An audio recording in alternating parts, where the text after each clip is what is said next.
વડોદરાના ભાયલીમાં RMC plant માથાનો દુખાવો બન્યો છે। ગેરકાયદે ધમધમતો આરએમસી પ્લાન્ટે વાતાવરણની દુર્દશા કરી છે। ત્યારે કોઈ પણ જાતની પરવાનગી વિના આ પ્લાન્ટ ધમધમી રહ્યો છે। રહેણાંક વિસ્તારમાં ધૂળની ડમરીઓથી સ્થાનિકો ત્રાહિમામ પોકારી ઉઠ્યા છે। ગેરકાયદે ધમધમતા પ્લાન્ટ સામે તંત્રના આંખ આડા કાન છે। રોડ ઉપર આડેધડ કોન્ક્રીટ વેસ્ટ ઠાલવવામાં આવી રહ્યો છે। કોન્ક્રીટ વેસ્ટ ઠાલવવાના કારણો એક તરફનો રોડ અહીંયા નકામો બન્યો છે। જીપીસીબીએ પ્લાન્ટ બંધ કરવા નોટિસ આપી છતાં પ્લાન્ટ ચાલુ છે। વડોદરા કોર્પોરેશનના અધિકારીઓ પણ ધૃતરાષ્ટ્રની જેમ આ ભૂમિકા ભજવી રહ્યા હોવાનું પણ સામે આવ્યું।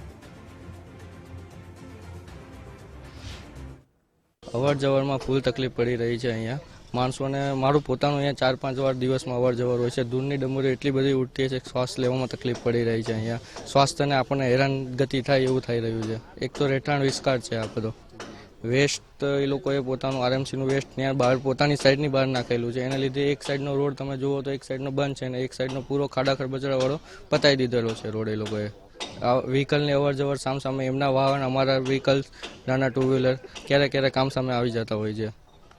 સ્વાસ્થ્યને વધારે નુકસાન થાય કેમ કે આરએમસીમાં નકરું સિમેન્ટ ડસ્ટ અને ફ્લાય એશ જ હોય।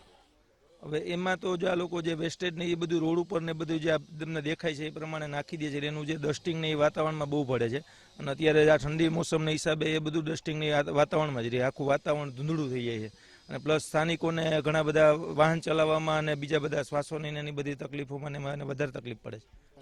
એમાં તો પ્લાન્ટ વાળાને પણ સમજવું જોઈએ, જો તે ન સમજે તો સરકારને પણ આની ઉપર આવી કાર્યવાહી કરવી જોઈએ જેથી કરીને બીજા લોકો પણ ધ્યાન રાખે।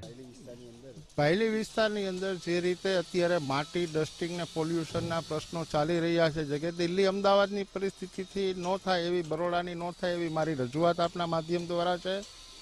અને ભાયલી ટીપી 5માં જે રીતે આ રોડ ઉપર ડસ્ટિંગ માટી કે કોઈના પણ દ્વારા પ્લાન્ટ દ્વારા કે કોઈના પણ નખાણું હોય, પણ આપના માધ્યમથી તંત્રને મારી એવી સખત રજૂઆત છે કે અહીંના રાહદારીઓને આજુબાજુના રહીશોને તકલીફ ન પડે, ડસ્ટિંગને ક્લિયર કરાવે, રોડ સારો બની જવો જોઈએ કે જેનાથી આવતા જતા લોકોને રાહદારીઓને તકલીફ ન મળે, બીમારીઓ ન ફેલાય અને આપણું વડોદરા જે છે એ દિલ્હી અમદાવાદની પરિસ્થિતિએ ન જાય એવી મારી આપણને ખાસ વિનંતી છે આપના માધ્યમ દ્વારા। ભાયલી વિસ્તારમાં ધમધમતો આરએમસી પ્લાન્ટ લોકો માટે માથાના દુખાવા સમાન બન્યો છે। આપ જોઈ શકો છો તે રીતે ટીપી 5 વિસ્તારમાં આ જે આરએમસીનો પ્લાન્ટ છે તે બનાવવામાં આવ્યો છે અને તેના કારણે અહીંયાના જે સ્થાનિક લોકો છે તે પણ ક્યાંક ને ક્યાંક હેરાન પરેશાન બન્યા છે। પ્લાન્ટના માલિકે રોડની સાથે સાથે આ જે વાતાવરણ છે તેની પણ અહીંયા દુર્દશા કરી હોય તે પ્રકારની સ્થિતિ છે તેનું નિર્માણ થયું છે, કારણ કે કોઈપણ જાતની પરવાનગી વિના આખો આ જે આરએમસી પ્લાન્ટ છે તે ધમધમી રહ્યો છે। સુપર રેડીમિક્સ કોન્ક્રીટ પ્લાન્ટના જે આ આયોજનથી ક્યાંક ને ક્યાંક જે રહેણાંક વિસ્તાર છે ત્યાં પણ આ જે ધૂળની ડમરીઓ ઉડી રહી છે ને તેના કારણે જે રહીશો છે તે પણ ત્રાહિમામ પુકારી ઉઠ્યા છે, કારણ કે ગેરકાયદેસર ધમધમતા પ્લાન્ટ સામે તંત્ર પણ ક્યાંક ને ક્યાંક આ ખાડાકાન કરી હોય તેવું અહીંયા જોવા મળી રહ્યું છે। રોડ પર પણ આ જે આડેધડ રીતે જે કોન્ક્રીટનું જે વેસ્ટ છે તે ઠાલવવામાં આવ્યું છે અને તેના કારણે આખો આ જે એક તરફનો રોડ છે તેની પણ અહીંયા દુર્દશા થયેલી જોવા મળી રહી છે। એટલે ચોક્કસથી ક્યાંક ને ક્યાંક સ્થાનિક લોકો સાથે સાથે રોડ છે તેની પણ અહીંયા દુર્દશા થઈ રહી છે।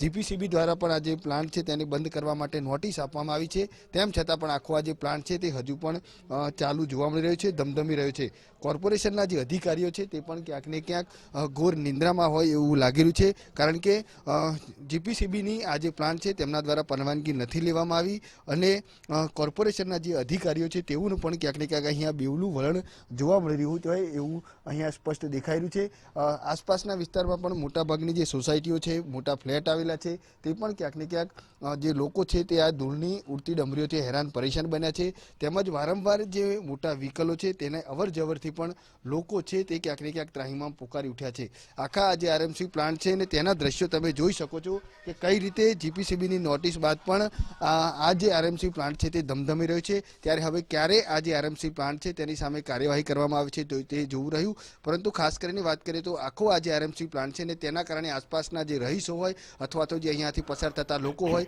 તમામ લોકો હાલ ત્રાહિમામ પોકારી ઉઠ્યા છે। કેમેરામેન ડીકે સોલંકી સાથે અલ્પેશ સુથાર, ગુજરાત ફર્સ્ટ, વડોદરા।